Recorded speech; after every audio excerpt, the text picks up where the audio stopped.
Get your dirty hands off that safe. This isn't a playground for ghetto kids.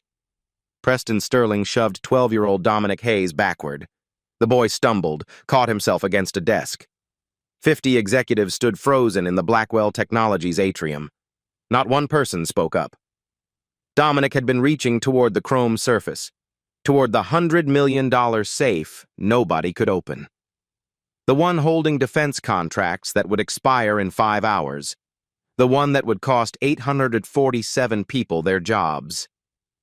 Security! Preston snapped his fingers at the guard. Remove this child and whoever let him in here. Carmen Hayes stepped from the crowd. 22 years scrubbing these floors, and her voice still shook. Sir, please. My son understands. Your son understands? Preston's laugh echoed off marble walls. Let me guess. He learned from YouTube? He turned to the executives. We're not running a daycare for the cleaning staff's kids. The safe held a secret. 6 expert teams missed it. But a kid sleeping in the break room heard something they didn't. What sound could solve a $100 million problem? The safe stood 8 feet tall in the center of the atrium. Chrome surface like a mirror. No visible seams. No keypads. Just cold, perfect metal that had defeated everyone who touched it. Victor Blackwell, the company's billionaire founder, died 3 days ago. Heart attack in his office. He was the only person who knew how to open this thing. Inside were defense contracts worth $100 million, prototypes, classified documents, patents that would reshape the robotics industry. His assistant tried the biometric scanner the morning after his death. Wrong sequence. The safe went into full lockdown. Military-grade security protocols kicked in. A countdown timer appeared on the built-in screen. 72 hours until everything inside would be destroyed. That was 3 days ago. Now they had 5 hours left. 6 teams had tried to crack it. Kronos Security flew in from Switzerland, spent 12 hours analyzing the locking mechanism. Failed. A former NSA cryptographer worked through the night. Failed. Blackwell's own engineering department, 15 people with advanced degrees, spent an entire day on it. Failed. The current team, Martinelli Safe Systems, had been at it for 6 hours. Their lead technician stood back, shaking his head. The biometric failure triggered a mechanical backup we've never seen before. One wrong move and the electromagnetic pulse activates immediately. Everything inside gets fried. Preston Sterling paced near the windows. Sweat darkened his collar despite the air conditioning. His phone wouldn't stop ringing. Pentagon. Board members. Investors. The media outside had grown from 3 vans to 15. The stock price had dropped 34% since yesterday. 847 employees waited to learn if they still had jobs tomorrow. Dominic Hayes wasn't supposed to be in the building at all. School let out for summer 2 weeks ago. His mother Carmen worked the night shift, 10 p.m. to 6 a.m., cleaning offices, emptying trash, scrubbing floors that executives walked across without noticing who kept them clean. She couldn't afford childcare, couldn't leave a 12-year-old home alone all night in their neighborhood. So Dominic came with her, slept on the break room couch, did his summer reading under fluorescent lights, drew mechanical diagrams in notebooks while his mother vacuumed conference rooms. Nobody minded at first. The night security guard, Marcus, would bring Dominic hot chocolate from the vending machine, share stories about his own kids, tell the boy about the incredible technology being built in the labs upstairs. But Preston Sterling found out 3 weeks ago. Sent an email to HR. Subject line, unauthorized minors on company property. Carmen got called into a meeting, sat across from 2 HR representatives who avoided eye contact. They explained the policy, liability issues, insurance concerns, professional environment standards. She begged, explained her situation. Single mother, rent due every month, couldn't afford to quit. They gave her 2 weeks to find a solution. That deadline passed yesterday. Tonight was supposed to be Dominic's last night in the building. Carmen had borrowed money from her sister to pay for a neighbor to watch him. Starting tomorrow night, He'd sleep on Mrs. Rodriguez's couch 3 blocks away. But then Victor Blackwell died. The safe crisis started. Everything became chaotic. Night shift got called in early to clear spaces for the expert teams. Carmen came in at 3 p.m. instead of 10. Dominic came with her. He'd been sleeping in the basement break room when the shouting woke him up. 2 p.m. He walked upstairs, curious. Saw the crowd around the safe. Heard the timer counting down. That's when he noticed the sound. High-pitched, barely audible, like when old pipes vibrate under pressure. His father taught him that sound. "Every machine speaks," his father used to say. "You just have to learn its language." Dominic moved closer. Nobody noticed a kid in a faded t-shirt and sneakers. They were focused on the Martinelli team drilling into the safe's side panel. Focused on the countdown timer. Focused on their phones blowing up with messages. He pressed his ear near the chrome surface. There. The vibration. It came from low on the right side, behind what looked like a decorative panel. But it wasn't decoration. It was a pressure release valve, hydraulic system, the kind his father worked on at the old GM plant. "Excuse me," Dominic said to the nearest engineer. A young woman with dark hair pulled back. The name tag said Sophia Carter. She glanced down, surprised to see a child. "Hey, you shouldn't be here. This is a restricted—" "That sound," Dominic pointed. "It's a hydraulic pressure valve. It's cycling wrong. That's why the lock won't release." Sophia blinked, started to respond, but Preston Sterling's voice cut through the atrium. "Who let a child into this area?" Everyone turned. Preston strode across the marble floor. His face had gone red, eyes locked on Dominic. "You." He pointed at the boy. "How did you get up here?" "I was just—" "Security!" Preston snapped his fingers. "Jackson, get this kid out of here. Find out who's responsible for bringing children into a crisis situation." Marcus, the night security guard, stepped forward reluctantly. "Sir, that's Carmen's son. She works—" "I know who works here." Preston turned, scanning the crowd. "Carmen Hayes, front and center, now." Carmen pushed through the group of executives. Her cleaning uniform is still on, hands trembling. "Yes, sir. I'm sorry, sir. He was sleeping downstairs. I didn't know he—" "You didn't know?" Preston's voice rose. "You brought your kid to work during the biggest crisis this company has faced, and you didn't know where he was?" "Sir, with respect, he was just trying to help. He's good with machines. His father used to—" "His father used to? Fix cars? Change oil?" Preston looked around at the crowd, made sure everyone was watching. "We have 6 professional teams here. Combined experience of over 140 years, and you think your 12-year-old son has something to contribute?" Sophia Carter spoke up. "Mr. Sterling, he actually made an interesting observation about—" "An interesting observation?" Preston laughed. Sharp, cruel. "About what? A safe system designed by Swiss engineers? A mechanism that's baffled cryptographers and security experts?" He turned back to Dominic, looked him up and down, sneakers worn at the edges, jeans with a patch on one knee, t-shirt 2 sizes too big, probably a hand-me-down. "Let me guess," Preston said. "You watch a lot of YouTube? Think you're a little genius because you can take apart your Xbox?" A few people in the crowd shifted uncomfortably. Nobody laughed. But nobody defended the boy either. Dominic's face burned.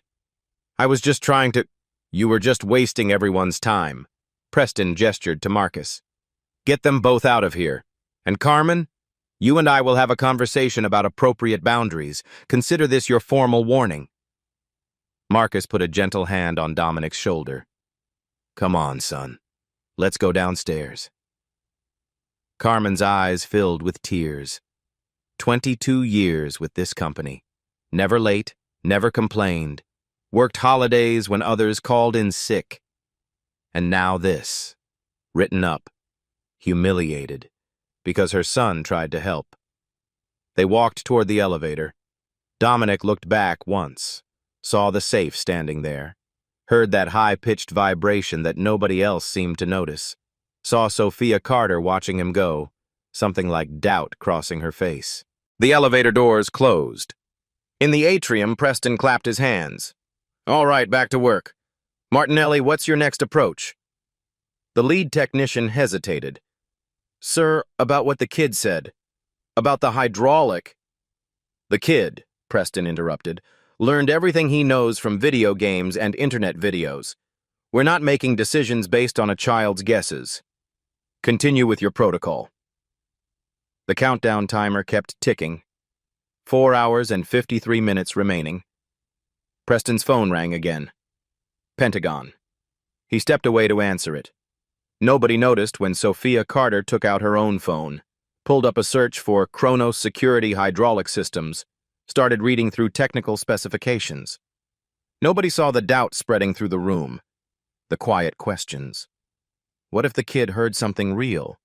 What if they were missing something obvious? But asking those questions meant admitting Preston was wrong. Meant suggesting a 12-year-old black kid in hand-me-down clothes might know something 6 expert teams didn't. In this building, that was easier to think than to say out loud. The stakes were clear now. So were the rules. Some people's knowledge counted, others didn't. And the line between those two groups had nothing to do with what you knew. Before we see what happens next, pause for a moment. Think about the times you've watched someone get dismissed because of who they were, not what they knew. Drop a comment if this hits close to home, because what happens in that basement office is about to change everything. The basement break room smelled like burnt coffee and industrial cleaner. Dominic sat on the couch, arms crossed. His mother stood by the window, looking out at the parking lot below. She wasn't crying anymore, just quiet. "I'm sorry, Mom," Dominic said. "Don't be sorry for trying to help." Her voice was flat, tired. That's not something to apologize for. But they both knew the truth. He'd made things worse, cost her a formal warning. Maybe it cost her the job entirely. Dominic leaned back, closed his eyes, tried not to think about Preston Sterling's voice, the way people looked at him, like he was invisible, like he didn't matter. His father would have known what to say right now. Robert Hayes died 3 years ago, heart attack at 41. Stress, the doctor said. Losing his job at the GM plant broke something in him. 20 years as a master mechanic. Then the plant closed. The skills that fed his family suddenly had no value. But before that, when Dominic was little, his father was the smartest person in the world. Robert would bring home broken machines, toasters, vacuum cleaners, old radios. He'd spread them across the kitchen table after dinner, show Dominic the pieces, explain how everything is connected. "See this gear?" Robert would point with his screwdriver. "It's talking about this spring, and this spring is talking to this lever. Every part has a conversation. You just have to listen." Dominic was 5 the first time he took apart a clock, got it back together with only 2 extra screws. His father laughed, said those screws probably weren't important anyway. At 7, Dominic fixed the neighbor's lawnmower. At 8, he rewired a broken table fan. At 9, he diagnosed a problem with Mrs. Rodriguez's washing machine that the repair guy missed. His father taught him the language machines spoke. Clicks meant friction. Grinding meant misalignment. That high-pitched whistle? Pressure escaping where it shouldn't. "Machines don't lie," his father said. "They tell you exactly what's wrong, but you have to respect them enough to listen." After the funeral, Dominic kept learning. Had to. His father left behind boxes of tools, manuals, diagrams. It felt like staying connected. He spent hours at the public library. Read engineering textbooks meant for college students. Watched YouTube channels about hydraulics, pneumatics, mechanical systems. MIT OpenCourseWare, Khan Academy. Forums where engineers discussed complex problems. He couldn't afford classes, couldn't pay for certifications. But information was free if you knew where to look. Last year, he built a small hydraulic press from spare parts. used it to flatten aluminum cans for recycling, sold the compressed metal to a scrapyard, made $70, gave it all to his mother. 3 months ago, he snuck into one of Blackwell's engineering labs after hours.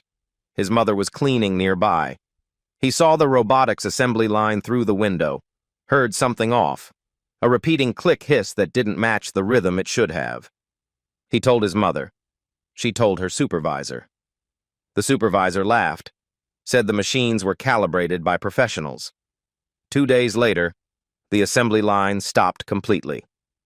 Cost the company $2 million a day. The engineering team spent 16 hours trying to fix it. Dominic went back to the window that night. Knew exactly what was wrong. Pneumatic pressure imbalance in the third joint. Simple fix if you knew where to look. He told his mother again. She was scared to say anything after being laughed at, but she mentioned it to Sophia Carter, the young engineer who sometimes said hello in the hallways. Sophia checked, found the problem exactly where Dominic described, fixed it in 20 minutes. Preston Sterling's team took credit, wrote a report about their diagnostic process, never mentioned the 12-year-old who actually identified the issue. Dominic learned something that day. Being right wasn't enough. Being smart wasn't enough. You could have the answer everyone needed, and it wouldn't matter if they decided you didn't count.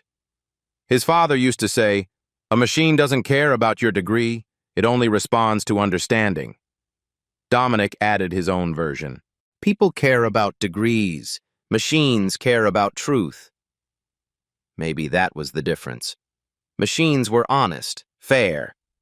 If you understood them, they responded. Didn't matter if you were 12 or 40. Didn't matter what color your skin was. Didn't matter if you wore hand-me-down clothes or expensive suits. A machine just wanted someone to listen. Upstairs, that safe was screaming. Dominic heard it the moment he got close. High-pitched vibration. Hydraulic pressure cycling wrong. Classic symptom of a mechanical override lock. The kind designed to reset to factory settings when the biometric system failed. 6 expert teams were looking at computer systems. Encryption, digital locks. They were trying to hack a machine that couldn't be hacked because the real lock was mechanical, physical, simple. Dominic opened his eyes, looked at his mother. She was staring at her phone, probably calculating how many shifts she needed to cover next month's rent if she got fired. "Mom," he said quietly. "Yeah, baby? That sound I heard. I know what it means." She turned, saw something in his face, the same expression his father used to get when he figured out a tough problem. "I know," she said, "but they don't want to hear it from you. What if I'm the only one who can fix it?" Carmen Hayes looked at her son, 12 years old, too smart for his own good sometimes, too kind, too hopeful. "Then they'll lose $100 million, she said, "because they'd rather fail than admit they were wrong about you." The truth settled between them. Heavy, undeniable. Sometimes being right meant nothing at all. 4 hours and 17 minutes left on the countdown when Dr. Helena Vasquez walked through the front doors.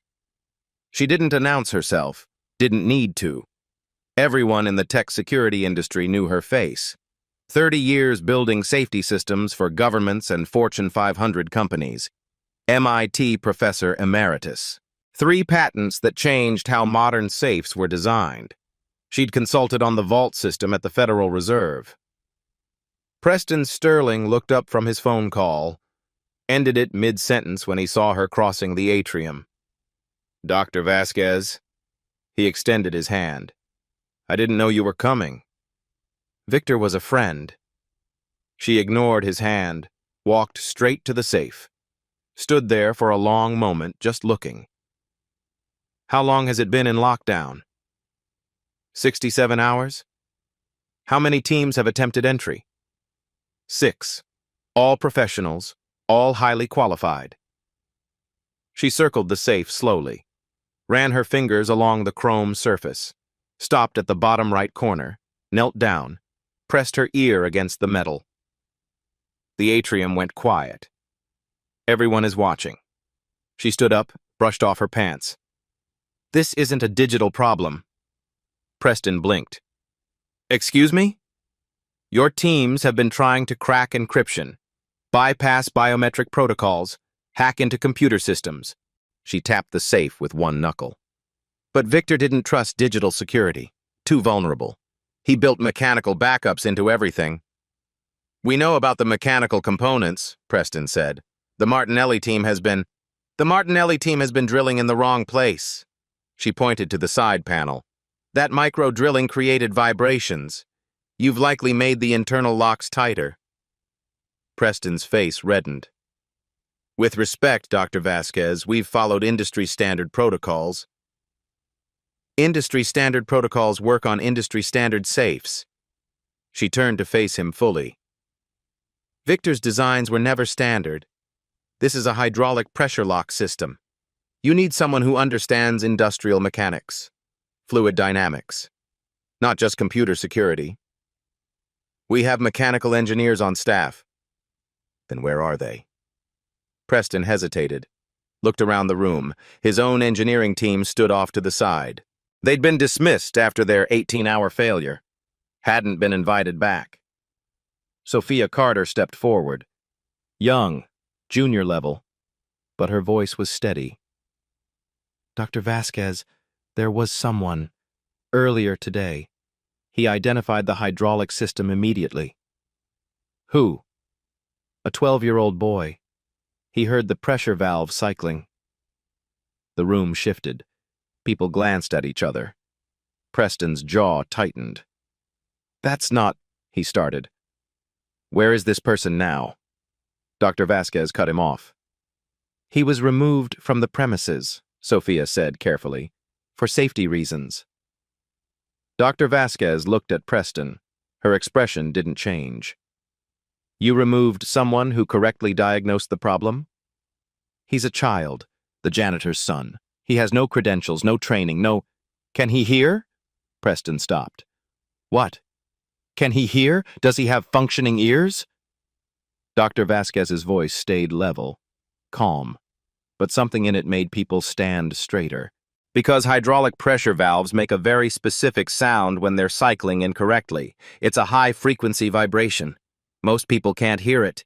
Takes years of hands-on experience with industrial systems. He watches YouTube videos, Preston said, almost defensive now.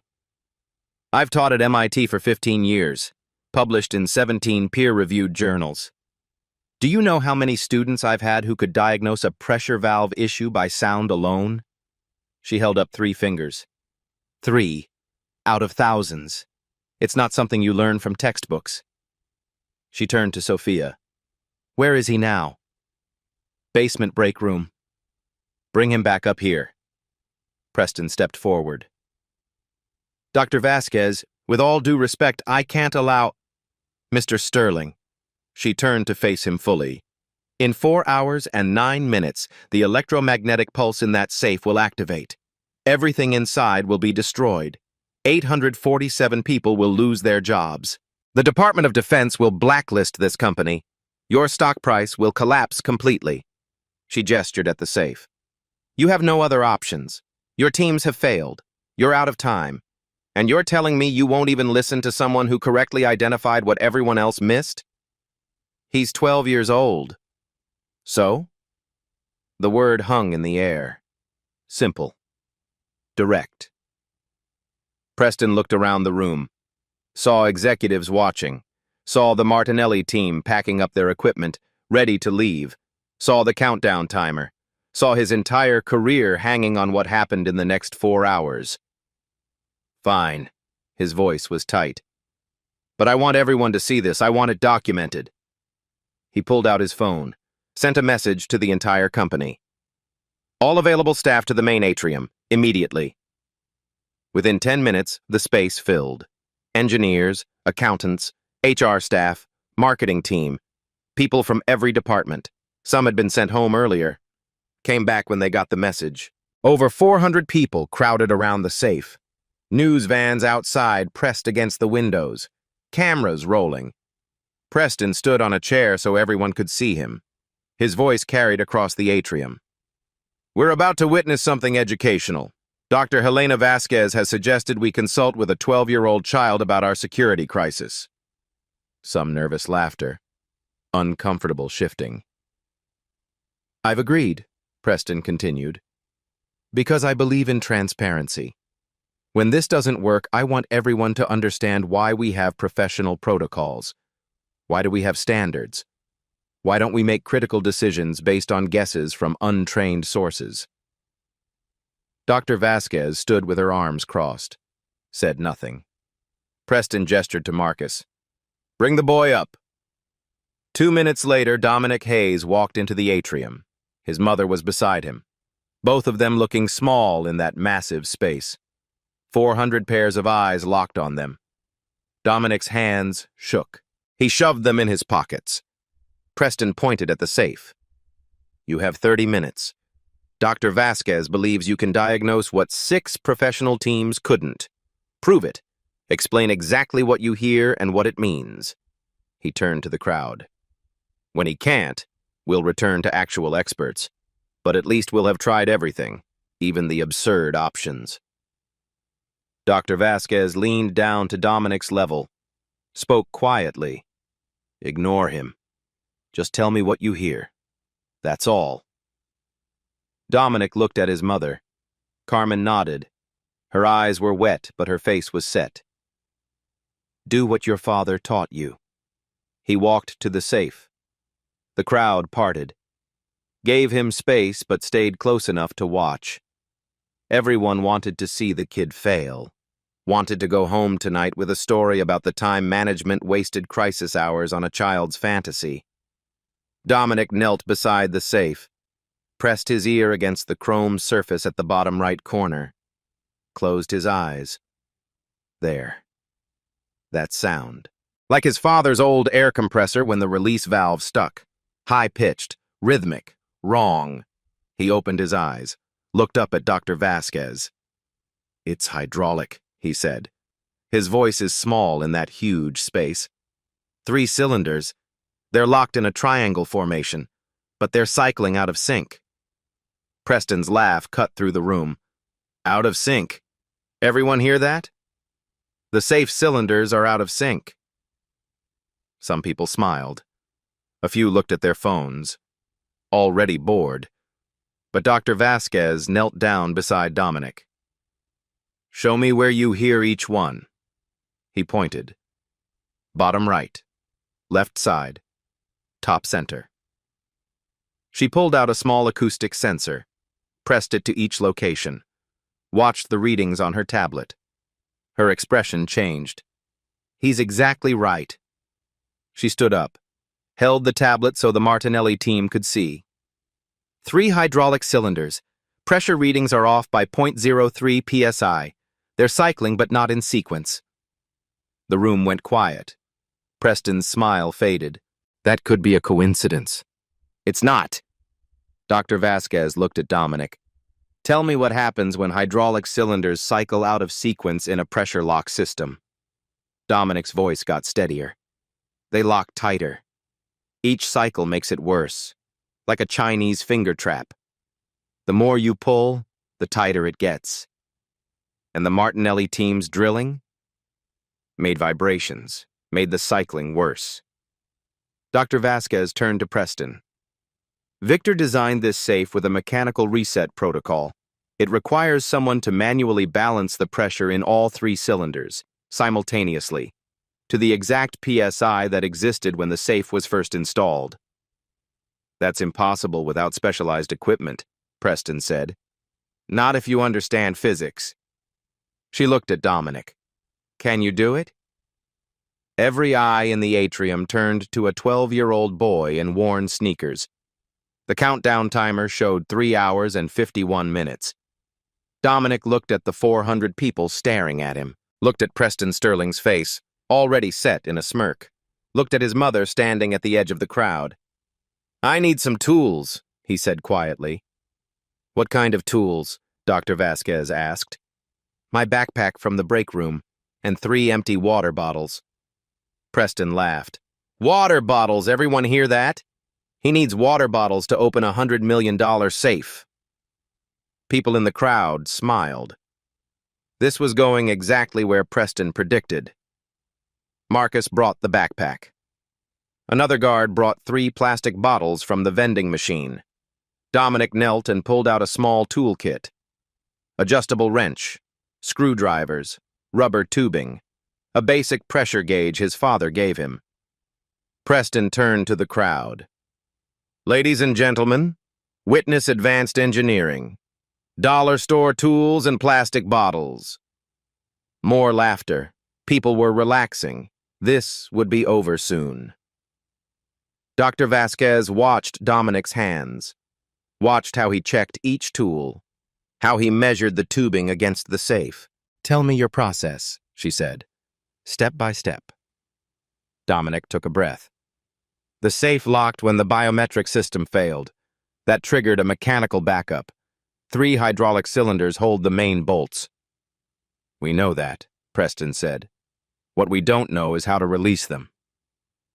They need to reset to baseline pressure, the pressure when Mr. Blackwell installed the safe. "And what pressure is that?" Dominic looked at Sophia Carter. "Can you find what day this safe was installed?" Sophia checked her phone. May 14th, 2022. "I need the barometric pressure that day." People glanced at each other. What did the weather have to do with a safe? Sophia pulled up weather data. 30.15 inches of mercury. Dominic started calculating on paper, writing numbers, crossing them out, writing more. Preston checked his watch. "We're wasting time on homework." "He's calculating the hydraulic baseline," Dr. Vasquez said. "Victor calibrated the system to atmospheric pressure on installation day. The combination isn't a number. It's a physical state." She looked at Preston. "That's why your teams failed. They looked for digital keys. Victor's key was physics." Dominic finished. "Each cylinder needs exactly 30.15 psi. All 3 at the same time. Hold for 7 seconds. That lets the internal pins align." "How do you know about pins?" Preston demanded. "That's how pressure reset mechanisms work. My dad showed me on pneumatic systems. Same principle." "Your dad fixed cars. This is Swiss engineering." "Physics is physics," Dominic said steadily. "Hydraulic pressure works the same everywhere." Dr. Vasquez smiled. "He's right." Preston's face reddened. "Fine. You still need precision equipment to control pressure to 0.03 psi. Equipment we don't have. I can do it with water bottles." The crowd stirred. Some people laughed. Dominic picked up a bottle. "Water creates pressure based on height. Every foot equals 0.433 psi. If I fill bottles to specific levels at specific heights, I create exact pressure readings." He sketched a diagram. 3 bottles at different heights connected to 3 pressure points. Dr. Vasquez studied it. Hydrostatic pressure. Basic physics is perfectly applied. This is taught in first-year engineering, but most engineers never use it in the field. "Because digital tools are precise," Preston said. "So is water," Dominic replied. "Water doesn't lie. No calibration errors, no batteries." He started setting up. Filled the first bottle to a marked line, connected tubing to the top, ran it to the bottom right corner where the first cylinder was. Preston moved closer. "That tubing isn't rated for—" "I'm not adding pressure," Dominic said. "I'm reading it. The cylinders are already pressurized. I need to release them slowly. Water gives real-time feedback." He connected the second bottle, E. Then the third, each at different heights. Each filled precisely. The crowd pressed closer. People stopped checking phones. Dominic checked his gauge, checked water levels, did the math again. "Dr. Vasquez, can you verify my readings?" She knelt beside him, used her sensor on each cylinder. "You're within 0.01 psi. Remarkable accuracy." "Is it enough?" "It should be. But if you release something wrong, the fail-safe triggers, everything inside is destroyed." "I know." You're certain about the sequence? Cylinder C first, bottom right, most load, then B left side, then A top center, 47 seconds total. Faster triggers forced entry, slower resets everything. How do you know the timing? I can hear it. The cycling rhythm, like a heartbeat. The system wants to return to baseline but can't on its own. Preston shook his head. This is insane. We're betting everything on a child's guesswork. Then stop me, Dominic said. Tell Dr. Vasquez I'm wrong. Preston opened his mouth, closed it, looked at Dr. Vasquez. Everything he said is technically accurate, she said. His methodology is unconventional but sound. We have 3 hours, 31 minutes. No other options. She stood. I'm authorizing this. If it fails, responsibility is mine. But I believe he understands these systems better than anyone here. Preston stepped back, face pale. When this fails, when this works, Dr. Vasquez interrupted, you owe them an apology. Dominic positioned himself by the safe, hand on the first valve, eyes on the bottles. Everyone quiet, he said. I need to hear the cylinders. The atrium fell silent. 400 people holding breath. Dominic closed his eyes, found the cycling rhythm, matched his breathing. He turned the first valve. Quarter turn. Tiny movement. Water dropped slowly. He watched the gauge, listened to the safe. 36.8 psi. Overpressurized from days of wrong cycling. He was released in tiny increments. Patient, controlled, 35.2, 34.6. How long? Preston asked, sweating. Quiet, Dr. Vasquez said sharply. 33.1. Dominic's hand stayed steady, like machines in his father's garage. Same language. 31.8. The sound changed, lower pitch. The cylinder is relaxing. 30.5, 30.2. He stopped, let it settle, counted 1, 2, 3. At 0.7 seconds, final micro adjustment, 30.15 psi exactly. Click from inside. Mechanical, definite. The crowd gasped. First cylinder locked, Dr. Vasquez confirmed. Proceed to B. Dominic moved to the second valve. Less pressure here. He worked faster. 34.1 psi, down to 32, 31. Preston watched, expression changing, confusion replacing the smirk. 30.5, 30.3, 30.15. Another click. 2 down, Doctor, Vasquez said excitedly. 1 more. The crowd pressed forward, phones recording, Dominic's mother at the back, tears silent on her face. The final valve, top center, primary cylinder, main bolts, the dangerous one. This is tricky, Dominic said. Too fast triggers failsafe. Too slow resets the others. How much time? Dr. Vasquez asked. 19 seconds. Start to lock. Can you do it? Dominic looked at the timer. 3 hours, 14 minutes. Looked at the crowd. Preston, his mother. Yes. He turned the valve. This cylinder fought. Higher pressure. 37.2 psi. Way over baseline. He released slowly. Watching water. Listening. 35.8. A while building. Warning pitch, Dominic said. Registering the change, I keep going steady. 34.1. Whine louder. People are nervous. Is it supposed to sound like that? Yes, Dr. Vasquez said firmly. Keep going. 32.6. Dominic's hand cramped, ignored it. Same steady turn. 31.4. 10 seconds, Dr. Vasquez said softly. 30.9. 8 seconds. 30.6. He's triggering the failsafe, Preston said. Shut up, 3 people said. 30.3. 4 seconds. Final adjustment. Tiny. Precise. 30.15 psi. Whine stopped. Complete silence. 3 clicks in rapid sequence, deep inside. Mechanical bolts releasing. The door shifted outward. Quarter-inch gap. The crowd erupted. Shouts. Applause. People jumping. Dominic sat back. Hands shaking now. Dr. Vasquez pulled the door open. Took 2 people. Inside, sealed containers. Documents. Prototypes intact. Pentagon rep pushed through. Checked everything. Contents secure. Defense contracts preserved. Crisis averted. Louder applause. Dominic's mother ran to him, pushed through the crowd, dropped down and wrapped him in her arms. "Baby, you did it." "I just listened, Mom, like Dad taught me." "Doctor."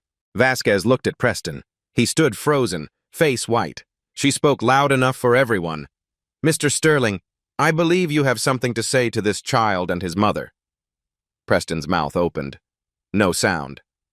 Because a 12-year-old boy just solved what 6 professional teams couldn't, using water bottles and rubber tubing, using knowledge he learned from his father and taught himself, using skills you dismissed as worthless. The crowd went quiet, everyone watching Preston. "So, I'll ask again. Do you have something to say?" Before we see what happens next, think about this moment. Think about every time someone told you that you weren't qualified, that you didn't have the right credentials, that you couldn't possibly understand something above your station. If you've ever been underestimated, hit that subscribe button, because what happens next proves that competence always speaks louder than prejudice. Preston Sterling stood there for 10 seconds, 20, 30. The entire atrium waited. His face shifted through emotions. Shock. Disbelief. Then something darker. The realization that 400 people just watched a 12-year-old prove him catastrophically wrong. "Well," he finally said, voice tight. "That was fortunate. But we still need to verify the contents weren't damaged during the unconventional process." Dr. Vasquez's expression didn't change. "Unconventional. That's your word for it?" "I'm simply saying, you're simply trying to minimize what just happened." She turned to the crowd. "Let me be clear about what everyone witnessed. 6 professional teams failed. Combined experience of over 140 years. Combined cost of approximately $500,000 in consulting fees." She gestured to Dominic. "This child diagnosed the problem in 90 seconds. Solved it in under an hour, using $3 worth of materials." The Pentagon representative stepped forward. Older man, military bearing. He'd been silent through the whole process. "Dr. Vasquez is correct. I've been documenting this for our records." He held up a tablet. "Our report will note that the initial solution was identified at 2:47 p.m. by Dominic Hayes. That solution was dismissed by senior leadership. The crisis was resolved at 6:31 p.m. by the same individual." Preston's face went pale. "You can't put that in an official report. It makes the company look exactly how it behaved," the representative said. "The Department of Defense takes security seriously. We also take efficient problem-solving seriously. This child saved taxpayers $100 million. That goes in the report." He looked at Dominic. "Son, the DoD would like your contact information. We have consulting opportunities for people with your skills." Employees started approaching. People Dominic had seen around the building but never talked to. "You saved my job," one woman said, tears in her eyes. "I have 3 kids. Thank you." "My mortgage payment," another man added. "I was going to lose my house." More people. A line forming, wanting to shake his hand. Some were crying. Sophia Carter pushed through, knelt down to Dominic's level. "I'm sorry I didn't defend you earlier. I should have." "It's okay," Dominic said quietly. "It's not okay, but I'm going to do better."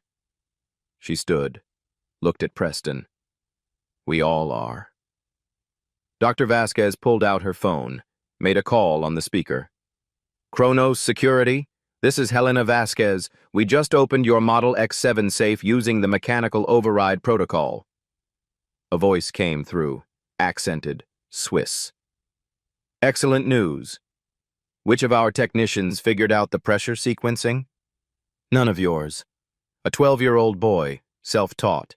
He read your patent filings and understood your design philosophy better than your own team. Silence on the other end. Then, I would like to speak with this person. I'll arrange it. Dr. Vasquez ended the call, looked at Preston. Would you like to revise your assessment of this child's capabilities? Preston's jaw worked. I never said he wasn't capable. I said he wasn't qualified. There's a difference. No, Dr. Vasquez replied. There isn't. Qualification is proven through demonstration, which is exactly what he did. What you prevented him from doing for 6 hours. She walked closer to Preston. Everyone in the atrium could hear. Mr. Sterling, let me tell you what I saw today. I saw a child identify a problem immediately. I saw you dismiss him based on his age, his mother's job, and let's be honest, his race. Preston started to object. She held up a hand. I saw you waste 6 hours and $500,000 because you couldn't imagine that expertise might exist outside your narrow definition. I saw you publicly humiliate a woman who's worked here for 22 years. I saw you risk 847 jobs because of your ego. The atrium was completely silent. And finally, Dr. Vasquez continued, I saw you try to minimize the solution when it worked, despite fighting against it every step of the way. She turned to the crowd. I've consulted with 73 companies in my career. I've seen good leadership and bad leadership. This was bad leadership, and everyone here knows it. Preston's phone rang. He looked at the screen, went even paler. It's the board. Then I suggest you answer it, Dr. Vasquez said. He walked away, took the call in the corner. Everyone watched his face change as he listened, watched his shoulders slump. A woman in a business suit entered the atrium, late 50s, confident stride. People stepped aside for her. That's Sarah Castellanos, someone whispered. Board of Directors. She walked straight to Dominic and Carmen, extended her hand to Carmen first. Ms. Hayes, Sarah Castellanos, I've been monitoring this situation remotely. I owe you and your son an apology on behalf of this company. Carmen shook her hand, didn't trust herself to speak. Sarah turned to Dominic, shook his hand too. Young man, that was extraordinary. You stayed calm under pressure, explained your process clearly, executed with precision.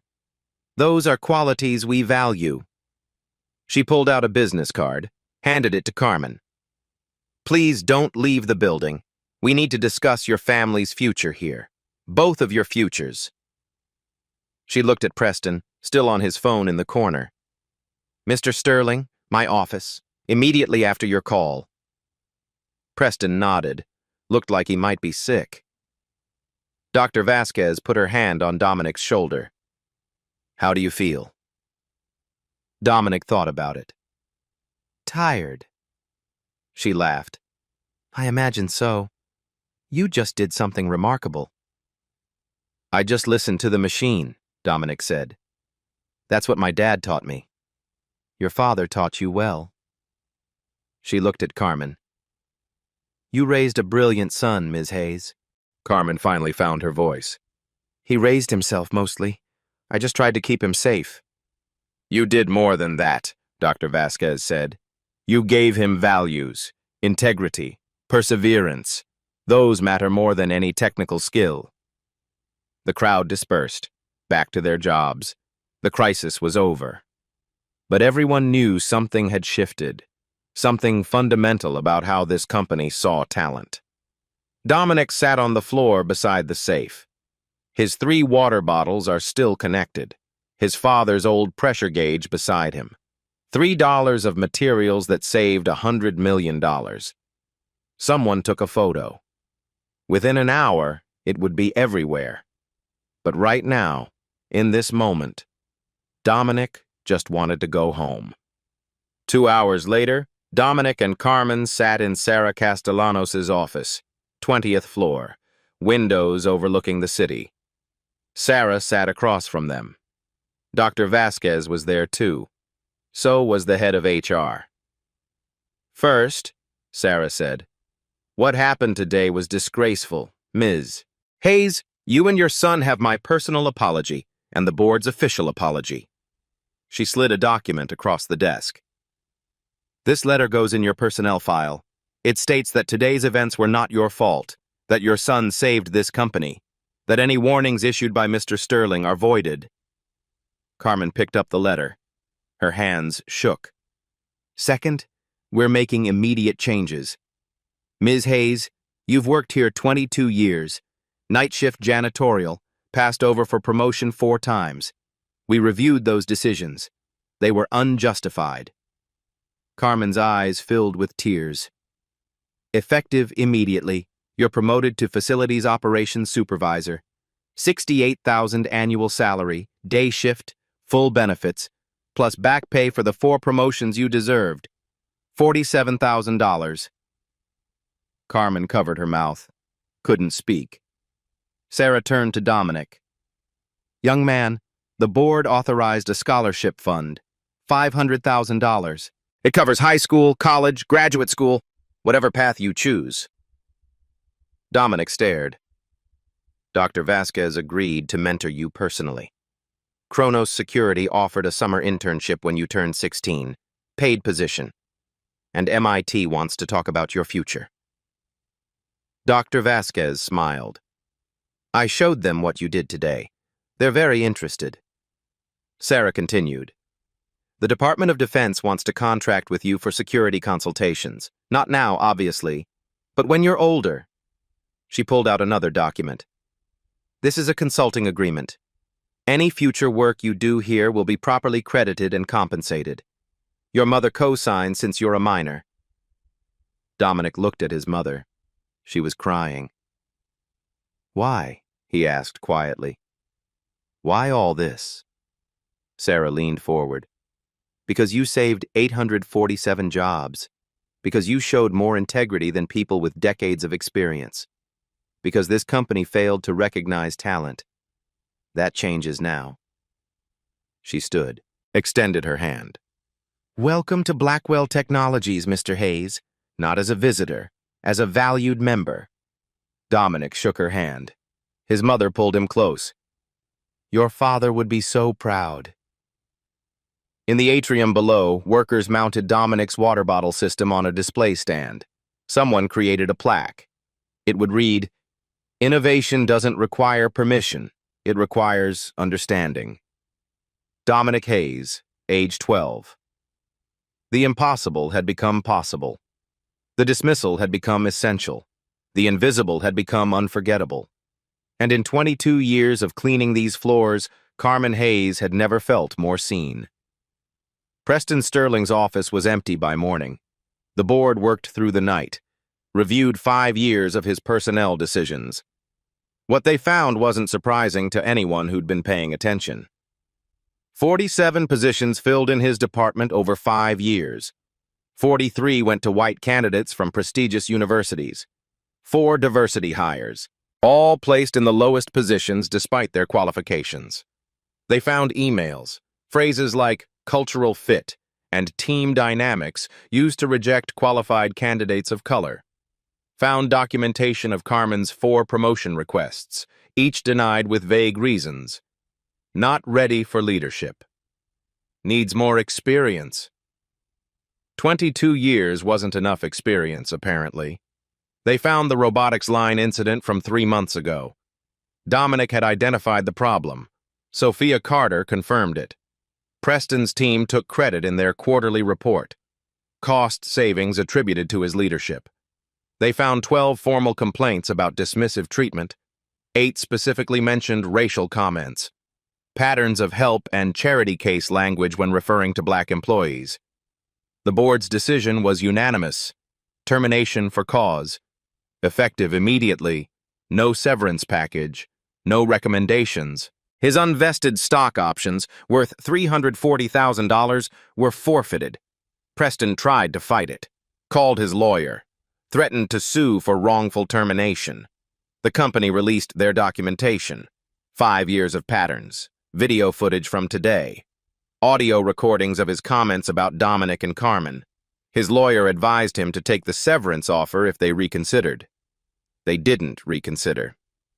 Carmen Hayes filed a discrimination lawsuit 3 days later. Workplace discrimination, harassment, denial of promotion based on race. The company settled immediately. $380,000. They didn't want a trial, didn't want more publicity. The settlement terms specifically named Preston as the primary discriminatory actor. 3 other former employees filed similar suits.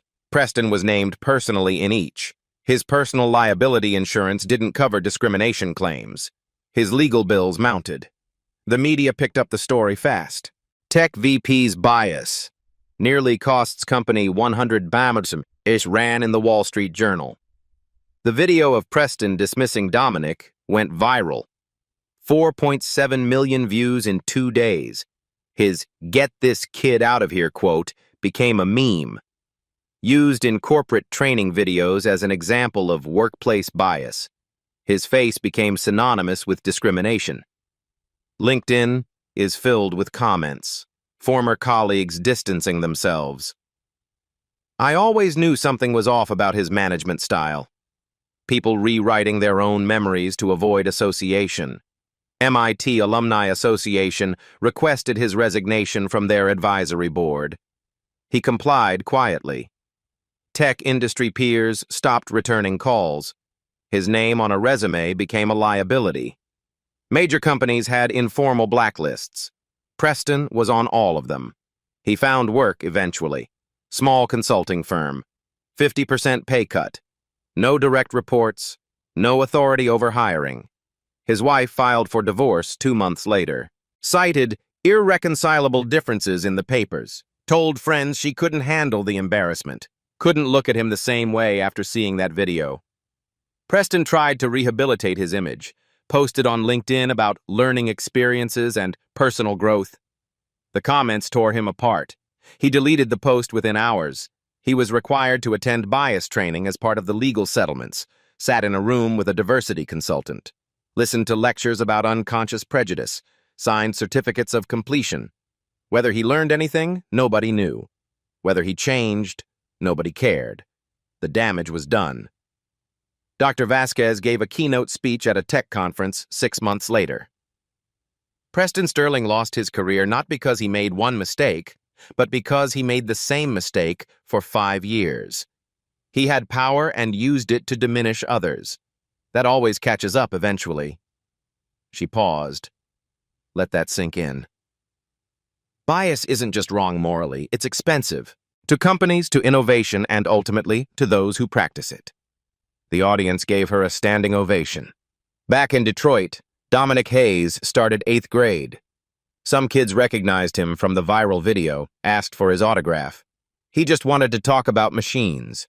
Justice, it turned out, didn't need to be vengeful to be complete. It just needed to be inevitable. 6 months later, Dominic Hayes walked through Blackwell Technologies as a consultant. Not a visitor. He'd helped redesign the hiring process. Skills before credentials. 23 non-traditional candidates hired. 3 major innovations in the first quarter. Company profits up 18%. Forbes named him to their 30 under 30 list. Youngest ever. His YouTube channel teaching kids about machines hit 500,000 subscribers. The safe still stood in the atrium. His water bottle system is preserved beside it. School groups came to see the $3 solution to a $100 million problem. His mother worked upstairs now. Day shift. Office with a window. The safe proved something. Talent doesn't ask permission, doesn't wait for credentials, doesn't care about age or race. It just needs someone willing to listen. So here's my question. Would you have spoken up for Dominic in that room? Drop a comment. Share this with someone who's been underestimated. Subscribe to Black Soul Stories if you believe competence deserves recognition. Dominic was 12 when he proved expertise doesn't need permission. How old will you be when you prove them wrong?